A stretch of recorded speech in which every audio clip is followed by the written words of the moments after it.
Mga idol, talagang nakakabahala ito. Marami po ngayon ang nagpaabot sa amin. Ito gusto po daw namin na maipaabot itong katanungan po namin sa kaibigan mo. Kasi mayroon po balita ngayon na mayroon po daw mga congressman, yung mga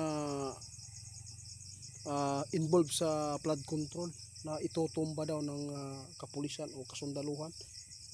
Medyo masilan ito mga idol ha. Tugunan natin, napakarami po ang nagpaabot. Totoo po ba ito? Mangyayari po ba talaga ito? Kaya tanong natin sa kaibigan, nandito po siya. Inyo, nababahala ako sa mga post ngayon ba patungkol po ito sa mga involved sa flood control. Kasi balita, mayroon po daw itutumba ng mga congressman. Ano po ba nakita nyo? Ay naku mga idol, kung mayroon mo pong plano,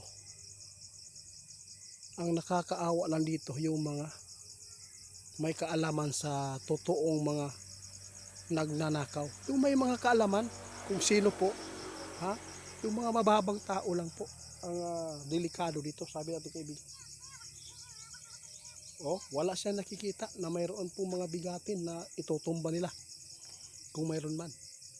Ang nakakaawa dito yung mga tao nasa mababa lang ang posisyon, yung nakakakita, yung may kaalaman daw sa mga totoong mga salarin sa mga nakawan dito sa ating bansa. Totoo yan, yung po nakita ko kaibigan eh. Kitang kita ng ating kaibigan mga idol.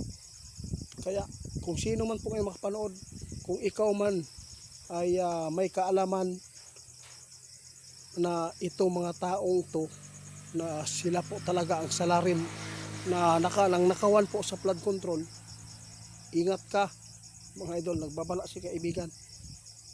Totoo po ang mga post mga idol na mayroon itutumba, pero hindi po yung nababanggit na mga pangalan, yung mga congressman, yung mga bigatin, hindi. Huwag kayong maniniwala dyan.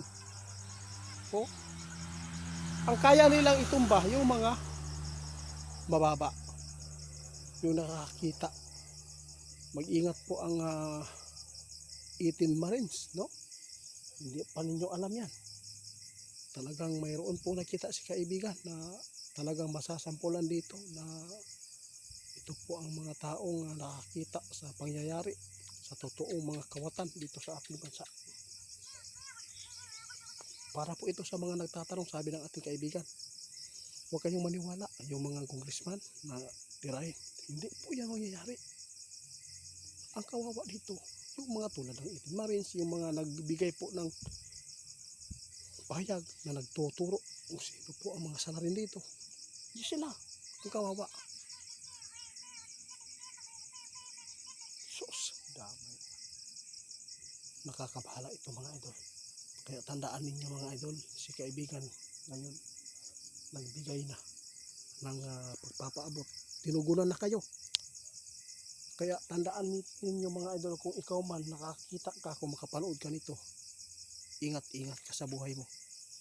Kung ikaw man ay nakakita ng aktual kung sino ang totoong mga leader sa pagnanakaw, umiwas ka na.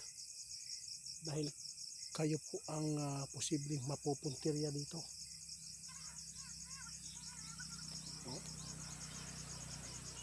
Tandaan ninyo mga idol, mayroon pong matutumba dito. Talagang malapit na. Nakikita na ng ating kaibigan, grabe, kawawa, ang hirap pa naman tuntunin po ang salarin dito dahil po sa makapangyarihan pong mga kaibigan. Malapit po sa mga namiminuno mga idol. Kalungkot. Ang kaya lang nilang itumba yung mga tao lang na mababa, pero yung mga totoong salarin mahirap dahil po sakto sila ng bala eh. Tama ka. Huwag kayong maniniwala mga idol sa mga balita ngayon. Kung mayroon mang itutumba na mga yung nabanggit natin, kung mayroon man, sigurado ako na mga kasabwat lang nila ito ang gumawa, hindi po yung mga kapulisan at kasundaluhan. pwedeng ganman, bayaran. Kaya tandaan natin, no? Dito sa Pilipinas, wala nang magandang batas. Yung mga namiminuno sa atin, sa Senado, grabe na ang bangayan. Nag-away-away para mga bata. Pinaglalaroan lang po ang pira ng taong bayan. Kawawa po tayo, masakit po tayo sa kalooban natin. Kaya tatandaan po ninyo, ang karma hindi man yan katulad sa sili para agad-agad po silang matatablan. Pero tandaan ninyo, biglaan po ito. Hindi naman po madadala po yung yaman nila ninakaw mga idol. Tandaan po natin ang ipinapaabot ng ating kaibigan. At least natugunan ko kayo kasi marami po ang nagtampo na. Salamat. Sige. Guys, umalis na si kaibigan. Yun lang po ang aming ipaabot. Tandaan ninyo, lagi po natin isipin, ilagay sa utak na hindi sila ang nagpapakain sa atin. Kaya hindi tayo pwedeng maapektuhan sa nangyayari. Patuloy tayo na maghanap buhay para sa ating mga anak. Yung mga hula ng ating kaibigan, kayo na lang bahala. Basta abangan natin, ang mga mababang tao lang po ang posibleng matudas, hindi po yung mga taong mga malalaki po, may mga sapat na yaman. Mahirap din sila galawin. Yun po. Dito sa atin mga idol, yung naglalaruan po tayo ng batas.